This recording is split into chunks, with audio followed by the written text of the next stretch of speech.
Alors, mon Pacalou, là, des exemples de dérivés dans la vraie vie. Eh bien, Smarty, allons-y. Regardons ensemble des cas concrets où la dérivée est bien utile. Concret, tu vas me ressortir ton mouvement de vélo, là, mon Pacalou. Non, non, Smarty. Des exemples simples de la vie concrète. Allez, c'est parti, Smarty. Premier exemple, tu as ta gamelle là. Oui, j'aime déjà beaucoup cet exemple, ça, mon Pacalou. Hein. Oui, oui, je m'en doutais. Hein. Alors, je la remplis et on mesure, par exemple, la hauteur de croquette dans ta gamelle. Voici la courbe. Miam, miam, miam, mon Pacalou. Miam, miam. Avant le miam, miam, Smarty, je te demande quelle est la vitesse de remplissage de la gamelle. Eh bien, c'est facile, c'est la pente de ta courbe, là, mon Pacalou. Oui, excellent, Smarty. Et cette pente, c'est ben, la dérivée, mon Pacalou, j'ai compris. Et maintenant, miam, miam. Allez, bon appétit, Smarty. Hein. Et nous, pendant ce temps-là, hop, un autre exemple. Or, il fait bien froid ce matin dans la cuisine, hein, moins aux alentours de 15 degrés au lever. Alors, j'ouvre le radiateur qui émet un courant chaud de 25 degrés environ. Et du coup, il faut un peu de temps pour bien répartir la chaleur dans toute la cuisine. Et la température grand T en degrés Celsius de la pièce peut être modélisée par la fonction suivante. Grand T qui dépend de petit t, c'est égal à 25 moins 10 exponentielle de moins 0,1 fois t, avec t en minutes. Alors la question c'est est-ce que la pièce finira par atteindre 19 degrés, température raisonnablement pas trop froide. Et même hein, la question que je me pose c'est est-ce que je vais atteindre ou dépasser les 25 degrés. Alors j'ai représenté la courbe ici sur ce schéma. Alors pour 19 degrés, ben, ça veut dire qu'on cherche le temps t tel que 25 moins 10 exponentielle de moins 0,1 t égale 19. Alors bon, le 25 je le fais passer de l'autre côté, 19 moins 25 ça fait moins 6. Et comme je divise par moins 10 des deux côtés, ça fait 0,6 à droite. Mais j'ai un exponentiel. Alors pour le faire sauter, je vais prendre le logarithme. Donc à gauche, logarithme de exponentielle de moins 0,1t, ben ça me donne tout simplement moins 0,1t logarithme de e qui vaut 1. Donc il me reste juste moins 0,1t. Et puis à droite, ben, j'ai le logarithme de 0,6. Mais alors le moins 0,1 qui est à gauche, ben, je vais le faire passer à droite en divisant. Et du coup, j'obtiens t égale moins log de 0,6 que divise 0,1, c'est-à-dire environ 5 minutes. C'est pas mal, en 5 minutes, je reste suffisamment chaud dans la cuisine. Maintenant, je me demande à quelle vitesse augmente cette température dans la cuisine à l'instant t égale 5 minutes. Eh bien, il suffit de dériver la formule de grand T. La dérivée, ben, on a ici 25 moins 10 exponentielle de moins 0t. Donc le 25 ici, là, ben, c'est une constante. La dérivée, ça vaut 0. Puis après, j'ai la formule en moins 10 fois quelque chose. Alors on sait qu'une constante fois une fonction, bah, c'est juste la constante fois la dérivée de la fonction. Donc je garde ce moins 10. Et maintenant, il faut que je dérive exponentielle de moins 0,1t. Eh bien, on peut considérer que ça, c'est une formule de type f rongé, avec f et l'exponentielle, et puis g, c'est la formule moins 0,1t. Eh bien, ça, c'est facile. On connaît la dérivée. Il faut d'abord que je dérive g, moins 0,1t quand je dérive par rapport à t. Il me reste le moins 0,1. Et puis maintenant, je dérive l'exponentielle. Ben, l'exponentielle, la dérivée, c'est lui-même. Donc je fais exponentielle de la fonction g de t, c'est-à-dire exponentielle de moins 0,1t. Voilà ma formule. Et maintenant, ce que je veux, eh bien, ici, c'est cette valeur pour t égale 5 minutes. Donc je remplace t par 5, ça me fait exponentielle de moins 0,1 fois 5, c'est-à-dire exponentielle de moins 1,5. Et ça donne environ 0,6 degrés Celsius par minute. Donc à cette vitesse, normalement, on va atteindre les 20 degrés dans à peu près 2 minutes, un peu moins. Alors en réalité, si on veut le chiffre exact, ben, il suffit de chercher la valeur de t de telle façon que 25 moins 10 exponentielle de moins 0,1t égale 20. Alors de la même façon que tout à l'heure, je fais passer le 25 de l'autre côté, puis après je divise par moins 10, d'où le 0,5, et puis après je prends le logarithme des deux côtés, d'où à la fin t2 égale moins logarithme de 0,5 que de 0,1, c'est-à-dire environ 7 minutes. Ah oui, c'est quand même assez proche de mes 5 plus 2, environ 7 minutes que j'ai calculé grâce à la dérivée. Et maintenant, est-ce qu'on peut atteindre 25 degrés Celsius? Eh bien, on va essayer de résoudre l'équation. 25 moins 10 exponentielle de moins 0,1 égale 25. Et à 25 des deux côtés, ça simplifie. Et je peux diviser par moins 10. 0 divisé par moins 10, ça fait 0. Il faut donc que je trouve exponentielle de moins 0,1t égale 0. Ce qui voudrait dire que j'aurai logarithme de exponentielle de moins 0,1t, c'est-à-dire moins 0,1t égale logarithme de 0. Ce qui est impossible, ça n'existe pas. On sait que ça tend vers moins l'infini, mais ça n'existe pas. Donc en fait, il faudrait attendre un temps infini, une éternité. Puis l'éternité, c'est long, hein, surtout vers la fin. À propos de la fin, mon pacalou, j'ai fini mes croquettes. Ah bah, très bien, Smarty. Bien revu parmi nous. Eh ben, mon pacalou, en tout cas, c'est un peu plus clair la tête dérivée. T'as d'autres exemples? Oui, Smarty, en fin de vidéo, pour ceux qui veulent d'autres exemples, avec des explications. Mais le dérivé, tu vas dans l'autre sens aussi, tu m'as dit, mon pacalou. Comment ça, Smarty? Ben, tu parles d'un truc pour remonter un truc qui, une fois dérivé, devient le premier truc, mon pacalou. Oh, Smarty. Je vois, mais c'est compliqué ta façon de dire. Dans l'autre sens, ça s'appelle intégrer, si j'ai bien compris. Eh bien, on va voir ça ensemble dans la prochaine vignette de cette mini-série.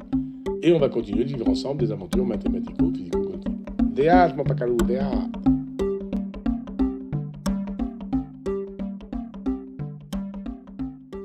Alors, c'est parti pour quelques exemples supplémentaires. Premier exemple, on considère une entreprise qui fabrique des smartphones. Alors, on sait que son coût total de production en euros, hein, pour fabriquer X smartphones, bah, c'est donné par la fonction C de X égale 0,0001x au cube moins 0,3x au carré plus 100x plus 5000. On se pose la question du coût de production de 100 smartphones et quel est le coût marginal de coût de cette production de 100 smartphones. Et puis à quel niveau de production le coût marginal devient-il croissant. Alors la première question, c'est assez facile, il suffit de calculer C de 100, c'est-à-dire remplacer x par 100 dans l'équation de C de x. Ça nous donne cette formule-là qui nous donne 13 000 euros pour fabriquer 100 smartphones. Alors le coût marginal de la deuxième question, le coût marginal, c'est le taux d'accroissement en fait, hein, d'un coût de production en cas de variation d'activité, c'est-à-dire de combien va varier le coût de production si on fait varier un petit peu la quantité de production. C'est très exactement la dérivée. Donc on veut calculer la dérivée de c de x au point x égale 100. Donc on commence par faire la dérivée de la fonction c de x. Alors le 0,001x au cube, bah, x au cube c'est 3x au carré, la dérivée. Donc ça nous donne 0,003x au carré, etc., sur la formule. Et il suffit de remplacer x par c, ce qui nous donne une valeur 70. C'est-à-dire que marginalement, tout nouveau smartphone produit aura un coût de production d'environ 70 euros. On demande maintenant de quel niveau de production ce coût marginal va-t-il croissant. Eh bien, on va chercher quand est-ce que cette dérivée est croissante, c'est prime de x. Déjà, on va chercher quand est-ce que c'est égal à 0. Donc, c'est égal à 0 ben, si nous avons 0,0003x au carré moins 0,6x plus 1000 égale 0. Plus 100 égale 0, pardon. Je ramène tout pour avoir 3x au carré, c'est plus simple. Je calcule le discriminant, ah ben, je constate qu'il est négatif. Donc, ça veut dire qu'en fait, c'est toujours un coût marginal croissant. Il n'y a pas de solution et cette valeur est toujours strictement positive. Donc voilà un coût qui est tout le temps constant. Le coût marginal est croissant, c'est-à-dire que plus on produit, plus le coût du smartphone est important, ce qui n'est pas tout à fait normal en gestion de production. Attaquons maintenant un deuxième exemple. Un café est servi à 90 degrés dans une pièce maintenue à 20 degrés. Donc on suppose que la température du café va baisser au fur et à mesure, hein, et on l'a modélisé par la formule que voilà. Donc, quelle est la température du café au bout de 5 minutes? À quelle vitesse le café refroidit-il au bout de 10 minutes? Et puis, combien de temps faudra-t-il à peu près, hein, pour que le café atteigne les 30 degrés? Alors, pour la première question, ben, on remplace le T par 5 dans la formule T de T égale 20 plus 70 exponentielle de moins 0,1 T. Et ça nous donne environ 62 degrés. Il baisse quand même assez vite. Alors, la vitesse de refroidissement, ben, c'est très exactement un taux de décroissance, hein. Ici, dans notre cas, nous, c'est le taux d'accroissement de la température avec le temps. C'est-à-dire qu'il nous faut chercher la dérivée, mais négative, puisqu'on cherche à laquelle ça refroidit, alors qu'une dérivée nous calcule toujours la vitesse à laquelle ça monte. Donc je calcule la dérivée, d'abord de t, de la fonction t, ben, le 20 disparaît, c'est une constante, et le 70 reste, et le exponentiel de moins 0,1 t, en dérivant, le moins 0,1 se multiplie par 70, ce qui fait que t' de x égale moins 7 exponentielle de moins 0,1 t. Et donc on voit qu'au bout de 10 minutes, ben, je remplace simplement t par 10, ça me donne environ, hein, moins 7 exponentielle de moins 0,1 fois 10, à environ 2,57 degrés Celsius par minute. Donc c'est quand même un café qui refroidit très très vite. Alors maintenant on dit, on voudrait savoir quel est le temps qu'il va falloir pour que le café atteigne 30 degrés. Il suffit de chercher la solution à l'équation 20 plus 70 exponentielle de moins 0,1 fois t égale 30. Après un petit peu de calcul, on voit que exponentielle de moins 0,1 fois t doit être égal à 1 sur 7. Et ça nous donne tout de suite, en faisant encore un petit peu de calcul, en passant par les logarithmes, environ 19 minutes. Au bout d'une vingtaine de minutes, le café sera plus qu'à 30 degrés, c'est-à-dire quand même relativement froid pour un café. Alors voici un troisième exemple, assez simple. On est dans une école, il y a 1000 élèves, et une rumeur commence à se répandre à cause d'un élève. Et on sait que le nombre d'élèves ayant entendu la rumeur au bout de t jours peut être modélisé par la fonction n, écrite ici. 1000 que divise la somme de 1 plus 999 exponentielle de moins 0,2t. Donc on se pose des questions, au bout de combien de jours au bout de 5 jours, il y aura combien d'élèves qui auront la rumeur, et à quel rythme ça va augmenter. Puis combien de temps faudra-t-il, approximativement, encore une fois, pour que la moitié des élèves aient entendu la rumeur. Ah ben on va calculer n de 5 pour la première question. Donc il suffit de remplacer x par 5 et ça nous donne environ 2,71 élèves. Bon, ça n'a pas de sens, hein. On arrondit soit à 2, soit à 3 élèves, c'est comme on veut. Alors le rythme, ça correspond encore une fois à la vitesse de propagation, le taux d'accroissement des élèves au courant de la rumeur versus le temps. Donc ça correspond à la dérivée de n. On va donc dériver n. Alors là, la formule est un peu plus compliquée que dans les exemples précédents, mais on obtient à la fin 5000 que divise 999 exponentielle de moins 0,2t. Si on applique t égale 5 jours, on voit qu'il nous faut environ, au bout de 5 jours, pardon, on aura environ 13,6, on va dire 14 élèves qui seront au courant de la rumeur. Et la dernière question, c'est combien de temps on en mettra pour avoir la moitié des gens qui soient au courant. Eh bien, la moitié de 1000 élèves, c'est 500.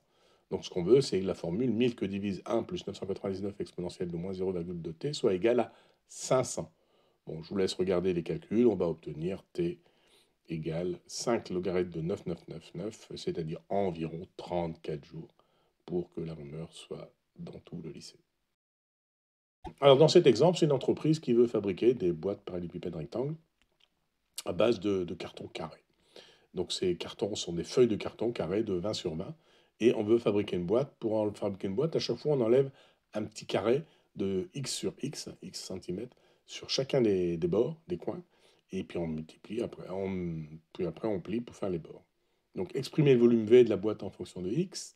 Pour quelle valeur de x le volume de la boîte est-elle maximal et quelles sont les dimensions, dans ce cas-là, de la boîte de volume maximal. Alors, pour nous aider, on va faire ce petit schéma où on voit le carré et dans lequel j'ai enlevé les petits carrés sur chaque coin de côté x sur x. Du coup, la distance du carré principal au milieu fait plus que 20 moins x d'un côté, moins x de l'autre, ça fait 20 moins 2x.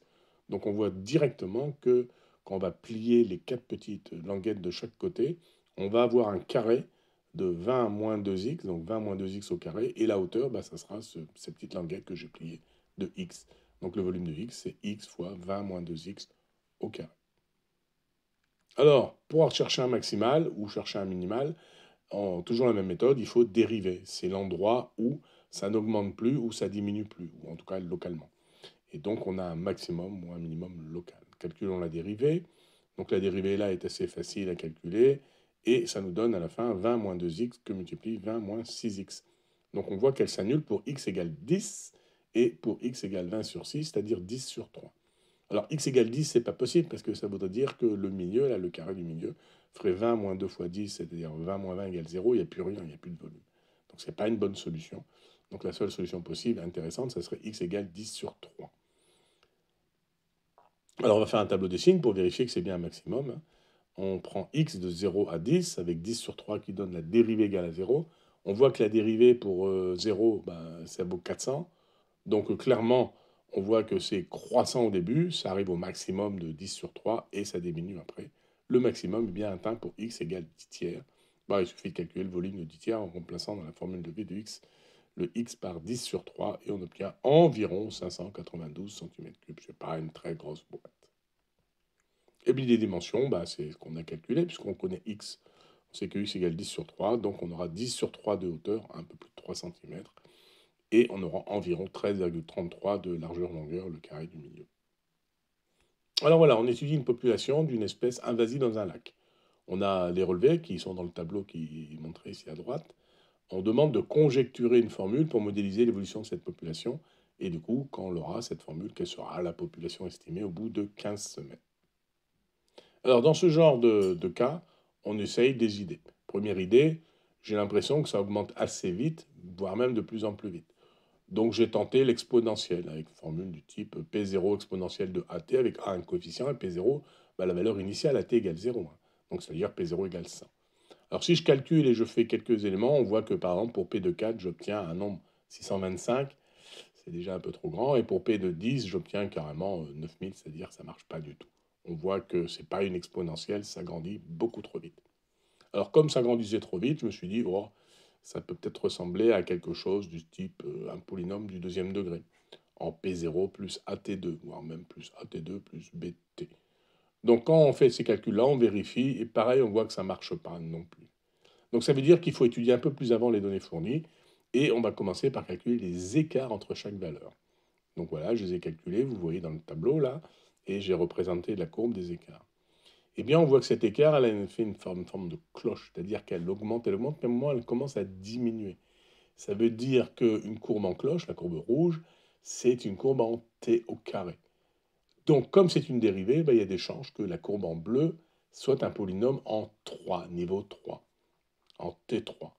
Donc, pour faire ça, pour trouver quel serait ce polynôme en T3, ben, j'ai été sur un site que je vous montre là, et il m'a dit, ben voilà, vous avez une très très bonne régression polynomiale de degré 3 avec cette formule, P de t égale moins 3, 76, 16 t au cube, plus, etc., etc.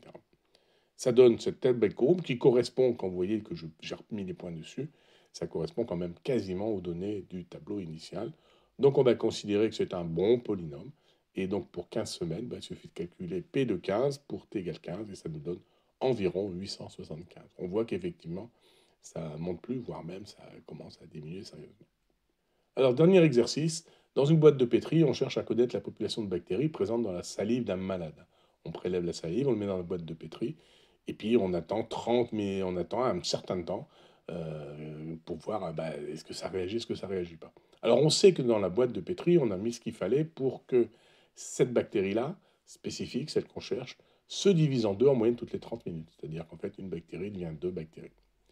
Mais on sait aussi que à cause de la technique qu'on utilise, 500 bactéries meurent chaque heure en raison de facteurs liés à la manière de construire la boîte de pétri, le contenu de la boîte de pétri. Donc question, peut-on conjecturer un modèle représentant l'évolution de la population des bactéries? Et puis au bout de 10 heures d'incubation, on va compter les bactéries et on va voir combien il y en avait dans la salive prélevée du malade. Alors c'est parti, on va conjecturer que le modèle doit ressembler à quelque chose comme ça. On dit que les bactéries se divisent par deux toutes les 30 minutes. Donc P de t plus 30 doit être égal à 2 fois P de t. Mais on sait aussi qu'au bout de 30 minutes, au bout d'une heure précisément, il y a 500 bactéries qui meurent. Donc on va dire qu'au bout d'une demi-heure, 250 meurent. Donc on conjecture que P de t plus 30 doit être égal à 2 P de t moins 250. Ce qui nous donne donc un taux d'accroissement quand je fais P de t plus 30 moins P de t, eh bien égal 2 P de t moins 250 moins P de t, c'est-à-dire P de t moins 250. C'est une dérivée qui ressemble à la fonction elle-même. Donc ça ressemble à une exponentielle. Alors on tente et on écrit P de t égale P0 exponentielle de AT. Il faut qu'on arrive à déterminer le A et il faut qu'on arrive à déterminer le P0, le nombre de bactéries initiales issues de la salive. Alors comme on sait que P de t plus 30 équivaut donc avec ma formule P de 0 exponentielle de A fois t plus 30, donc si je simplifie, ça me donne P de 0 exponentielle de AT que multiplie exponentielle de 30A. Ça, je sais que c'était égal à 2 fois P de t moins 250. Donc j'applique la formule et on voit qu'à la fin, ça me donne E exponentielle à la puissance 30A doit être égal à 2, ce qui me donne A égale logarithme de 2 que divise 30. Mais il me reste à gérer ce moins 250 comme. Donc on peut considérer que les morts sont linéaires. C'est ça, ils meurent à peu près 500 par heure, donc c'est à peu près linéaire. Donc ça veut dire que pour t minutes, j'ai 250 sur 30 morts par minute. Donc in fine, la formule, ça ressemble fortement à P de t égale P de 0 exponentielle du logarithme de 2 que divise 30 à la puissance t moins 25 sur 3t. Alors on peut vérifier que ça marche bien en calculant P de t plus 30 et on voit qu'effectivement à la fin on obtient bien quelque chose de cohérent, ça marche. Voilà la conjecture, on pense que la formule est égale à P de t égale P de 0, l'instant t égale 0, exponentielle de logarithme de 2 sur 30 fois t moins 25 sur 3t. Mais maintenant on va pouvoir répondre à la question. À partir du moment où on sait qu'au début on avait 2 millions et quelques de bactéries, eh bien on sait que on va pouvoir calculer ici le nombre de bactéries initiales. Au bout de 10 heures d'incubation, 10 heures, eh bien c'est comme on calcule par t, 10 heures, ça fait 600 minutes. 10 heures, 10 fois 60.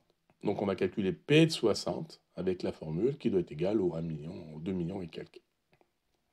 Ce qui me donne donc P de 0 égale 2 bactéries, tout simplement. Si on avait pris P de 0 égale une seule bactérie, on aurait obtenu environ 1 million de bactéries. On voit que la boîte de Petri est un très très bon moyen pour déterminer l'existence d'une bactérie. Et voilà, c'est tout pour les exemples. Rendez-vous à la prochaine vignette.